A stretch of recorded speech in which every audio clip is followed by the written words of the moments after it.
पश्चिम बंगालमध्ये पुन्हा एकदा निवडणूक झाली आणि पुन्हा एकदा हिंसाचाराची छाया दिसली।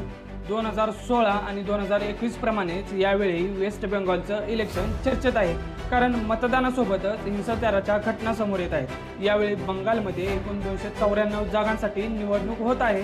पहिल्या टप्प्यात 16 जिल्ह्यांमधील 152 जागांवर मतदान पार पडले आणि विशेष म्हणजे तब्बल 91% पेक्षा जास्त मतदान झाले। पण या बंपर मतदानासोबतच अनेक ठिकाणी तणाव आणि हिंसाचारही पाहायला मिळाला।